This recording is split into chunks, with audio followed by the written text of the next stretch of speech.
성악을 수강하시는 여러분 안녕하십니까? 오늘은 성악지배어제 20강 정가 네 번째 마지막 부분이에요. 여기 전략과 검수에 대해서 절검, 그리고 마지막으로 우리 정가 공유에서 정가 가정을 다스리는 것에 대한 효과에 대하여 공부를 하도록 하겠습니다. 예, 항상 그렇지만 율곡은 언제나 신이 살피건대 그러면서 시작을 하죠. 신이 살피건대 집안을 바르게 하는 법은 앞장에서 이미 살펴보았습니다. 그런데 전략과 검소는 임금의 가장 큰 미덕이 되는 것임으로써 여기에 드러내 밝히고자 합니다. 그래서 이 절검은 임금의 가장 큰 미덕이래요. 신이 살피건대 나오고, 예, 그래서 공자가 말하였다. 이제 공자님 얘기가 먼저 나옵니다. 우임금은 나로서는 조금 더 흠잡을 것이 없다.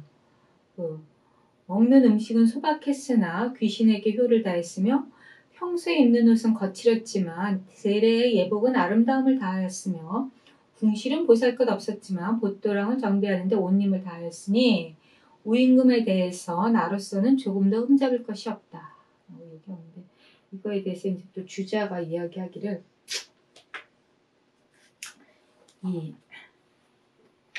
먼저 우임금, 우리 요순 우탕 했을 때 요임금, 순임금, 요순 우임금인데 이 우임금은 먹는 음식은 소박했대요. 소박하게 먹는 음식은 소박했지만 그렇지만 귀신에게 효를 다했다. 귀신에게 효를 다했고 그리고 입는 옷은 거칠었지만 제례 예복은 아름다웠다. 그리고 궁실은 보잘것 없었지만 보또랑을 정비한 데는 온 힘을 다했다. 대개 보면은 임금들이 아주 그냥 궁궐의 음식은 최고의 음식을 먹죠.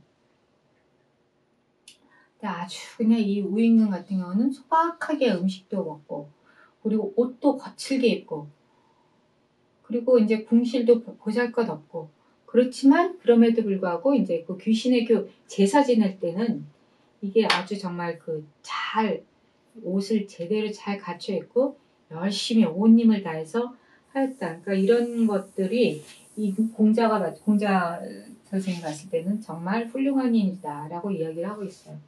요거를 갖다 이제 귀신에게 효도를 다했다는 것, 이거는 아주 풍족하고 깨끗한 제물로 제사를 지냈다는 것이다.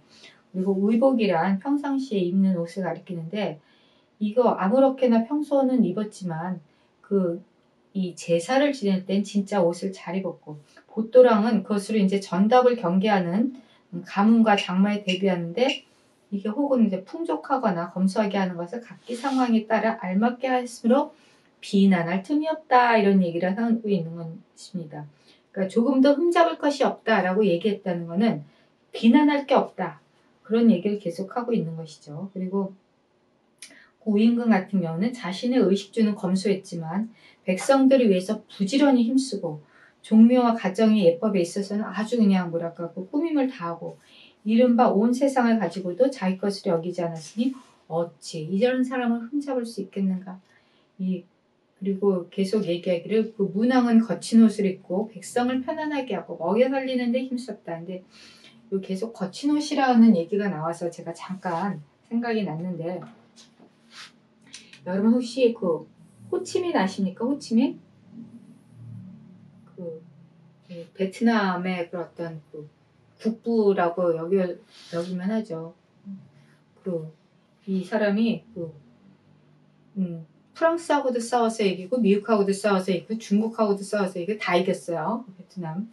그래서 베트남 사람들은 자기네들 자존심이 굉장히 세다 그러더라고요. 근데 호치민이 그렇게 막 독립운동하고 이러면서 이제 백성들이 이끌고 그래서 이제 국가의 지도자가 돼서 결국 총통이 됐죠. 총통이 돼서 세계 이제 정상회의를 나가는데 이분이 얼마나 진짜 검소하냐면 진짜 베트남이 더운 나라이기도 하지만 옷이 너무나 남루해요. 그리고 신발은 폐타이어로 만든 슬리퍼 그런 걸 신고 다니셨대요. 근데 세계 정상회담을 갔는데 베트남 총통인가 어쨌든 그 대통령인가 어쨌든 베트남 정상으로서 옷을 그렇게 입고 그 슬리퍼를 신고 갔다는 거 아닙니까? 근데 더 대단한 거는 그렇다고 해서 이 사람이 뭐 기가 죽나요? 전혀 아니죠. 뭐 미국하고도 싸워서 이기고 프랑스하고도 싸워서 이기고 뭐 중국하고도 이기고 근데 이 사람이 기죽을 리가 전혀 없죠. 근데 우리나라는 그 또 화폐 그 베트남 같은 경우는 화폐가 전부 호치민이에요. 우리나라는 그 화폐가 1,000원권, 5,000원권, 만원권, 5만원권에 각각 인물들이 다르죠. 베트남은 다 똑같습니다. 전부 호치민인데 그 아라비아 숫자만 달라요. 제가 이제 말이 지금 그 거친 옷 타다가 호치민까지 얘기해가지고 그 돈 얘기까지 했는데 어쨌든 정말 훌륭한 그런 국가 지도자들은 옷 같은 거 그런 거 신경 안 쓴다. 백성들이 잘 먹고 잘 사는 게 중요하지. 내가 무슨 뭐 호의호식 이거 필요 없다. 그런 사람들은 진짜 우리 정말 존경할 수밖에 없죠. 어쩌면 호치민이 뭐 우리나라 국가 지도자는 아니지만 그렇게 아직까지도 그 숭상받고 있는 이유가 바로 그런 것 때문이 아닐까 싶습니다. 그래서 그분들은 베트남 그 호치민에 대한 굉장히 프라이드가 강하더라고요.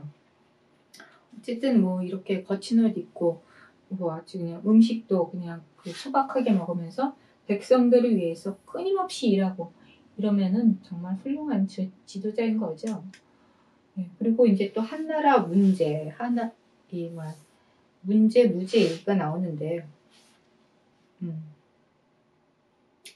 그 전에 이 문왕은 거친 옷을 입고 백성을 편안하게 하고 백성 먹여 살리는데 힘썼다라는 말에 대해서 이 공자가 말한 거친 옷과 같은 것, 비복이랑 그래서 이 아주 그냥 문왕에는 본래 의복에 관심이 없고 백성들을 편안하게 하고 기르는 데만 뜻이 있었음을 말한 것이다.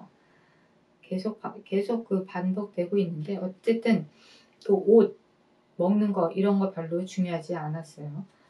근데 이제 그 한나라 문제는 한나라 문제와 이제 한나라 무제 같이 얘기가 나는데 이 사람들은 어떤 얘기가 있는가? 한나라 문제는 즉위한 지 23년이 되어 거처하는 궁실이나 새와 짐승을 기르는 동산, 마차와 말, 의복, 수레 등을 조금도 증가시킨 것이 없었다. 그래서 불편한 것이 있어도 번번이 늦추고 백성을 이롭게 했는데 일찍이 황제가 노대를 짓고 하여 몫을 불러들여 설계하더니 비용이 100금이나 되었는데 황제가 말하기를 100금이면 중산층 열채의 집에 해당된다. 내가 선제의 궁시를 받았는데 그것을 두려워하고 부끄럽게 여기고 있는데 어찌 노대를 지을 수 있는가. 그래서 여기 지금 중요한 거는 굉장히 이 문제 같은 경우는 아주 뭐랄까 그 검소하게 본인도 검소하게 살았다는 얘기죠. 그래서 황제한테 총애받던 신부인 같은 경우도 옷을 근데 끌리지 않게 입고 그렇게 이렇게 순박하게 하고 살았다는데 무제는 조금 달라요. 무제 때는 온 세상에 사치풍조가 극에 달해 있었다. 그래서 무제가 묻기를 짐이 백성들을 교화시키고 싶은데 무슨 방법이 없겠는가 하자. 이제 그 동박사기란 사람이 얘기를 하기를 요순, 우탕, 문무, 주공, 성왕, 강왕 등의 상고시대의 일들은 모두 역사가 수천 년이나 되었기 때문에 말하기 어렵습니다. 바라옵건대 효문 황제 때의 덕을 높이고 나이가 많은 이들을 보고 들은 것을 말하고자 합니다. 그래서 이제 쭉 얘기를 하는데 황제께서 이렇게 방탕하고 사치스러우면서 백성들에게만 사치하지 못하게 하고 농사 지으라고 하면 이거는 누가 하겠습니까? 이건 어려운 일이 아니겠습니까? 라고 얘기하고 있어요. 그래가지고 중요한 거는 문제의 검소함과 무제의 사치 이런 것이 비교가 되죠. 근데 무제는 그런 말 별로 안 들었대요. 무제는 그런 말 안 듣고 끝까지 사치스럽게 살았다고 합니다. 이 무제 같은 경우는 한무제는 굉장히 유명한 한나라의 그 왕이죠. 그래서 아마 한무제 때 그 흉노를 정벌하던가 굉장히 그 국가도 넓히고 또 엄청난 그 막강한 권력을 휘둘렀던 왕이죠. 이 당시에 그 사마천도 나오고 그랬죠. 네, 어쨌든 그리고 또 이윤이 얘기하기 이제 검소한 덕을 참아서 오로지 영원의 계획을 생각하십시오. 이제 이윤이 태갑한테 그렇게 그 훈계를 했는데 이게 되게 검소하면 마음이 조심돼서 멀리까지 생각할 수 있지만 사치하면 마음이 커져서 계획하는 것이 다 소홀해집니다. 이제 율곡이 다시 얘기하기를 신이 살피건대 검소하다는 것은 덕 가운데 공손한 것이고 사치는 악 중에서도 아주 큰 것입니다. 되게 검소하면 마음이 방탕하지 아니하고 경우에 따라서 마음껏 즐길 수 있고 사치스러우면 마음이 항상 밖으로 치달려 날로 방자해서 실증이 나는 것입니다. 지금 한 집안의 자손의 예를 들어서 말한다면 이게 선조의 조상이 부지런히 일해서 재산을 이룩한 것을 자손이 검소하고 전략함으로써 스스로 지킨 자는 여러 대에 전하여 가업이 쇠하지 않음이 없었지만 한 번 사치하고 방종한 사람이 나오면 방자하게 향락을 일삼아 여러 해를 두고 쌓아온 가사는 하루아침에 탕진해 버립니다. 사실 그 집안이요 한번 이렇게 흥하기는 힘들어요. 갑자기 돈을 많이 벌기는 어렵죠. 조금 해서 이제 이 돈을 이렇게 많이 벌어 놓으면은 어느 날 갑자기 이제 망둥이 같은 자식 하나 나와서 그냥 다 말아먹는 그런 경우도 있죠. 그게 한 집안도 그렇고 국가도 그렇고 마찬가지입니다.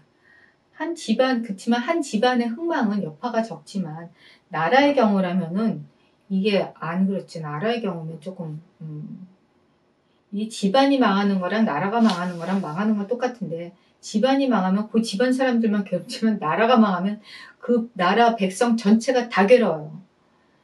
이렇게 되면은 이 나라가 이렇게 망하게 되면 선조가 쌓아올린 공은 한 집안을 일으키는데 비유할 수 없고 창고에 쌓이는 재물은 털끝만큼도 백성의 고열이 아닌 것이 없으니 어찌 이런 것들을 망령되게 사치를 일삼아서 온 재물을 낭비할 수 있겠습니까? 백성의 재력을 공분하게 하면서 선조가 이룩한 낭업을 폐마시킬 수 있겠습니까? 라고 얘기하고 있습니다. 그래서 이거를 임금은 아주 그냥 옛날 마음으로 다시 돌아가서 그렇게 호화롭게 사치스러운 것들을 다 일소하고 아주 임금님부터 아주 그냥 이 띠풀로 지붕 있고 흙으로 계단 만들고 요임금과 같은 마음으로 내전에서 마후가 몸소 거친 옷을 입었던 모범으로 아까 마황후 나왔죠. 마황후 그런 사람들의 궁중의 쓰임새를 전략하여야 합니다. 검약하는 법도는 궁중에서 시작하여 사대부의 가정에서 보고 느껴 본받게 하여 서민에게까지 도달하게 하여야만 됩니다.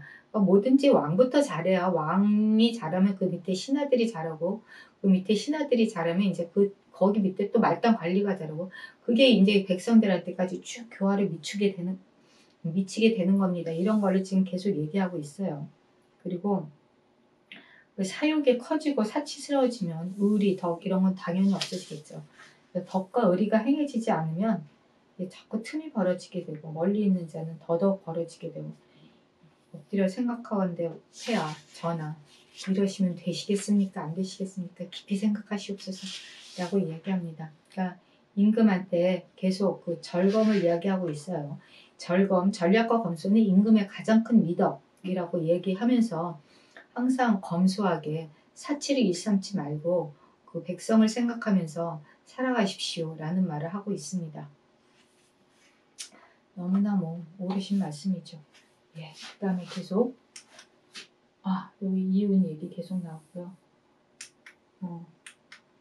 집안을 바로잡는 효과에 대하여 정가 공유.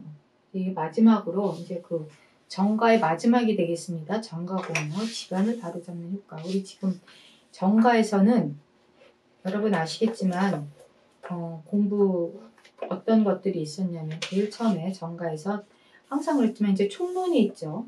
총론했고 그 다음에 효경, 효도와 공경함에 대해서 했고요. 그 다음에 형내, 아내를 바르게 함. 그 다음에 교자, 자식을 바르게 가르침.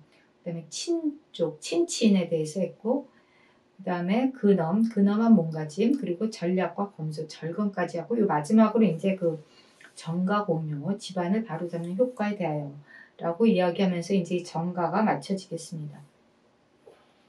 항상 그렇지만 신이 살피건대 그러면서 이야기를 하죠. 신이 살피건대 임금이 집안을 바로잡으면 그 효과는 개인이 거쳐 하는 침실에서부터 쌓이고 쌓여서 나라 전체에 흘러넘쳐 호령하지 않더라도 스스로 풍속을 바꿀 수 있습니다. 그러므로 덕화가 백성에게 이루어지는 것으로 끝을 맺습니다. 라고 얘기해요. 그러니까 임금이 먼저 자기 자신부터 반듯하게 하고 집안을 바로잡고 그렇게 되면 그 효과가 쭉쭉쭉쭉쭉 해서 이제 아주 그 백성들한테까지 그 미친다 이 얘기를 하고 있죠. 그래서 한 집안이 어질면 온 나라의 풍조가 일어나고 한 집안이 겸양하면 온 나라의 겸양하는 풍조가 일어난다. 그리고 무슨 얘기냐? 신이 살피는 거고 대학에서 나온 말인데 교화가 온 나라에 이루어진다는 얘기죠. 교화가 온 나라에 이루어진 효과에 대해서 이제 한 집안이 어질면 온 나라의 풍조가 어지러지고 한 집안이 겸양하면 온 나라에 겸양하는 풍조가 일어난다. 그리고 이제 그 시경 얘기를 또 하고 있는데 시경에 이르기를 그 위엄과 엄숙한 태도가 어긋남이 없으므로 여러 나라를 바로잡을 것이다 라고 했으니 그 부자 형제가 된 사람들은 충분히 본받을 만한 행하와 백성이 본받는다 라고 얘기해요. 이게 이제 그 조풍 19에 나오는 건데 이 백성들은 부자 형제가 본받을 만한 해야 백성들이 본받는다고 했어요. 그러니까 이것은 이제 그 요순이 그 아들을 교화시키지는 못했죠. 근데 주공은 형과 아우를 그리고 또 주공도 형과 아우를 화목하게 하지는 못했습니다. 이거는 왜 그럴까요?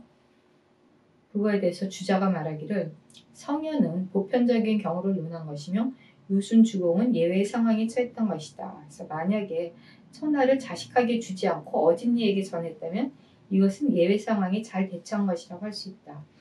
사실은 그 요순, 주공 전부 다 그 다음 그 후계자를 자기 자식한테 준 게 아니라 현명한 사람한테 줬죠. 그래서 여기 지금 계속 주공이 이 주공이 관숙을 죽였잖아요. 주공이 관숙을 죽이지 않았더라면 주나라가 어찌 어지럽게 되지 않았겠는가. 이것은 부득이하여 그렇게 했던 것이다. 부득이해서.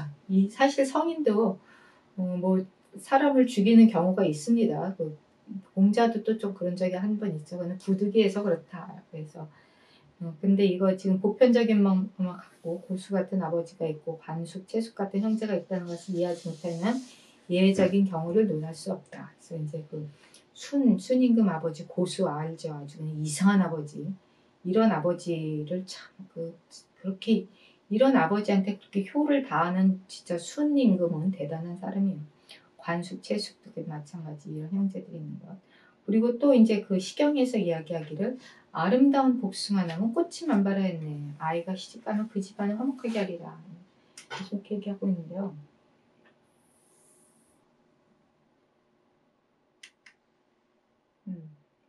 아름다운 복숭아 나무 꽃이 만발하였네.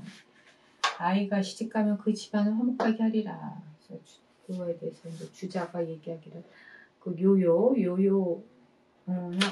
어리고 아름다운 모습이고 꽃이 활짝 피어난 모습이에요. 그래서 이 아이라는 말은 시집가는 사람을 이제 가리치는 것인데 여기서 이제 여자가 시집가는 것을 귀라하고 의라는 것을 하순하다는 뜻이다. 그래서 이제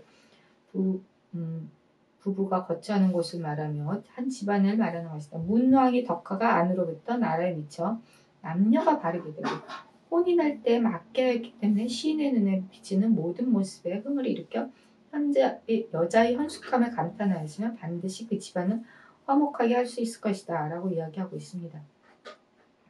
여기 계속 지금 그 시를 얘기하고 있는데 시경 이 시가 지금 조금 어려워요. 일단 한문도 어렵고 원래 시는 조금 어렵죠. 어쨌든 근데 계속 또 말하였다. 남쪽에 큰 나무가 있으니 남쪽에 큰 나무가 있으나 그늘이 없으니 그 아래서 쉴 수가 없고 한수의 논의는 여전히 있으나 만날 수 없으니 사랑을 구할 수가 없네. 한수는 드넓어서 헤엄칠 수 없고 강수는 길어서 배를 띄울 수 없네. 또 아름다운 시가 계속 나오죠. 그리고 이 시에 대해서 이제 그 주자가 얘기하기를 이 문왕의 덕화가 가까운 곳으로부터 멀리까지 미쳤는데 이게 먼저 양자강과 한수 사이에 미치게 돼서 그 음란한 풍속을 변화시킬 수 있었다라고 얘기합니다. 그 때문에 놀러 나온 여인을 멀리서 바라보기에는 바라보았는데 이제 단정하고 장엄하고 고요하고 순수하고 다 지난 날처럼 사랑을 구할 수는 그렇지만 이제 다시 지난 날처럼 사랑을 구할 수는 없다는 것을 알았던 것이다. 그래서 그렇기 때문에 이제 큰 키나무로 흥을 일으키고 양자가 한수로 견주어 반복하고 연탄한 것이다 라고 얘기해요. 여기 지금 계속 또 시경이 또 나옵니다. 그래서 이 촘촘한 토끼금을 탕탕 말뚝 박는 소리 늠름한 물선은 제후와 방패의 성의로다. 그래서 이게 촘촘한 그 툭툭쑥 이게 지금 계속 그 이야기를 하는데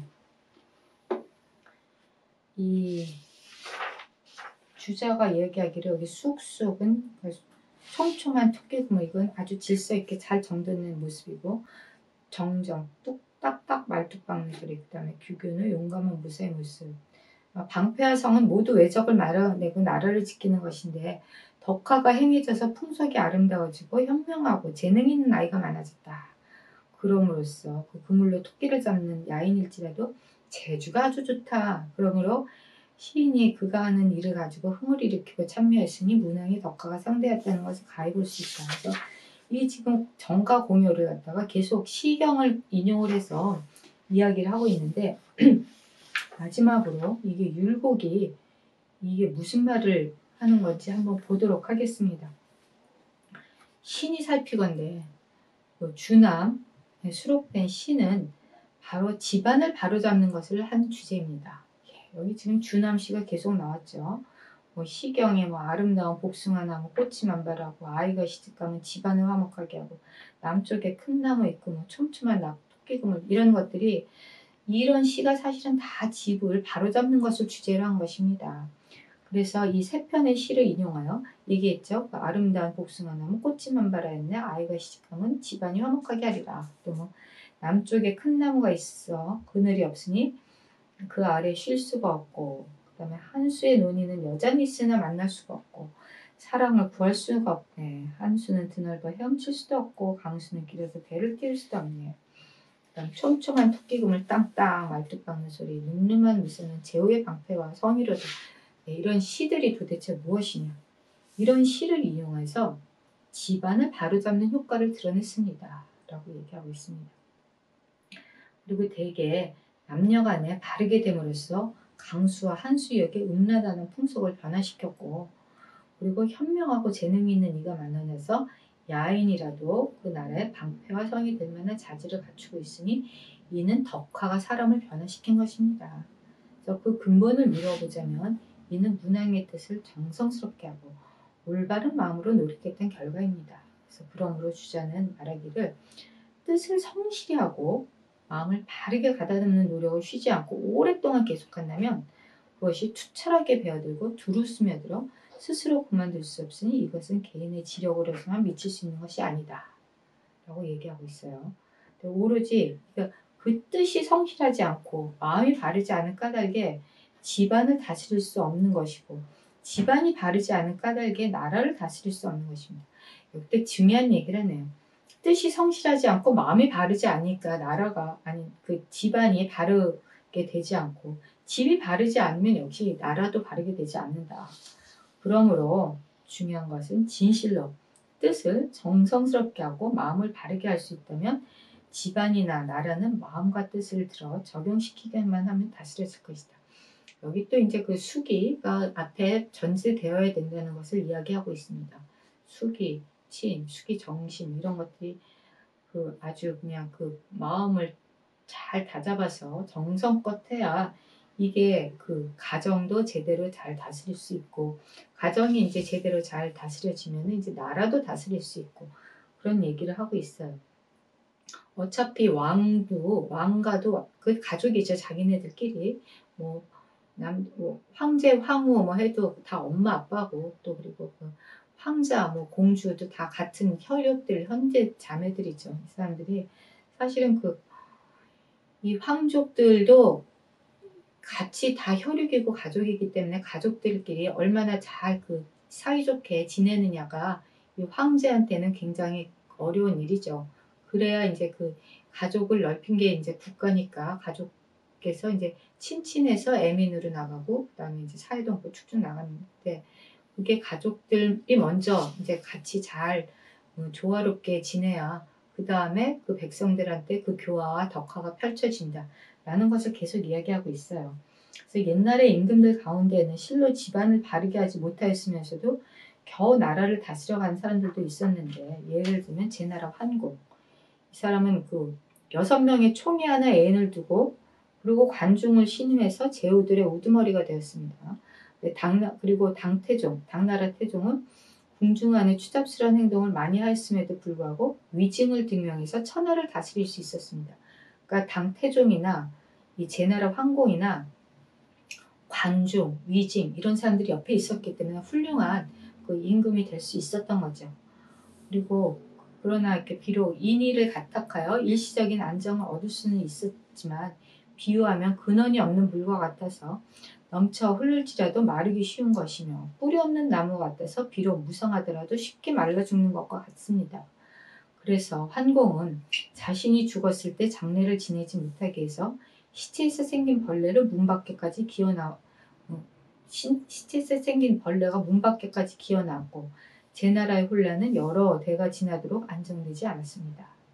태종은 자격 없는 사람에게 권력을 맡겼다가 죽은 지 얼마 되지도 않아서 아비와 자식이 한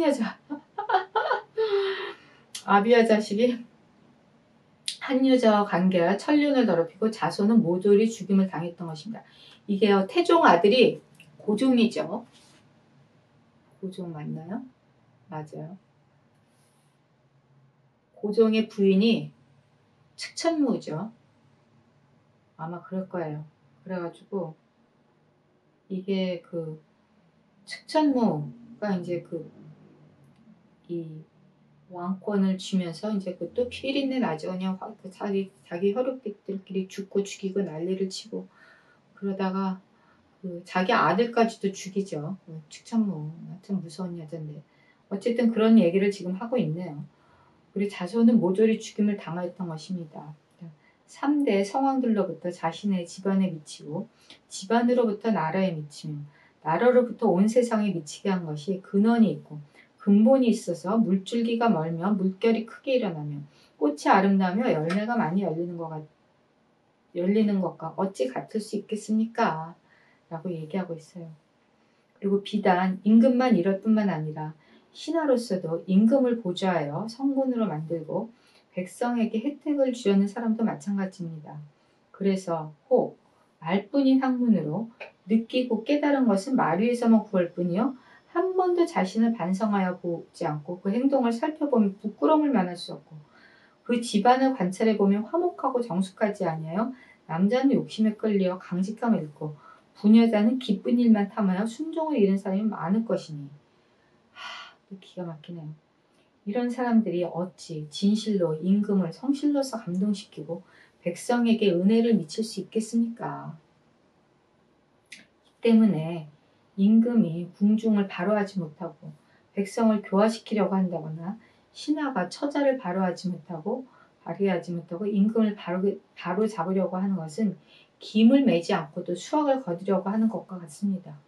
그러니까 일단 설사 인이 가정하는 데 능하여 잠시나마 한 시대를 구제한다 하더라도 그것이 어찌 장구하게 가리라고 믿겠습니까? 삼가 바라올 건데 전하께서는 먼저 국가의 근본을 바로잡으시고 힘껏 선한 복도를 그 도리 힘써 부부유별의 노래 관저와 자손의 번성을 노래한 인지의 뜻으로 서경 주간의 예약 제도를 행하십시오. 그러면 참 다행일 것입니다. 라고 끝맺고 있어요. 그러니까 이 정가의 끝을 지금 율곡 온 주남을 가지고 설명을 하고 있는데 참 뭐랄까 이 임금이 자기 자신을 먼저 잘 반듯하고 바르게 하고 또 자기 집안을 잘 다스리고 그러고 나서 이제 그 백성을 다스리는 그런 것들에 대해서 이야기를 하고 있습니다. 예, 어쨌든 임금 노릇하기는 정말 어려운 것 같아요. 일단 자기 자신을 잘 다스려야 되는 것도 어려운 일이고 자기 자신뿐만이 아니라 그 황실 집안 사람들도 잘 단속하고 그리고 나서 이제 국가도 잘 정비하고 이런 것들이 계속 되는 것 같아요. 어쨌든 쉬운 일은 아니지만 그럼에도 불구하고 임금된 자는 뭐 자기 책무니까 그 또한 열심히 해야죠. 그리고 지금 현재 우리가 지금 처해 있는 상황 속에서 우리도 우리 집은 과연 어떠한가 한번 생각해 봤으면 좋겠어요.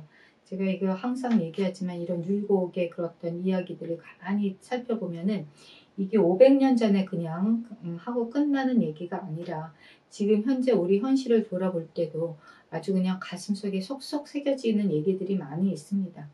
되게 자기 몸을 잘 닦고 그리고 난 이제 집안을 잘 다스리고 이게 이런 것들이 너무너무 정말 마음에 와서 콱 닿지 않습니까?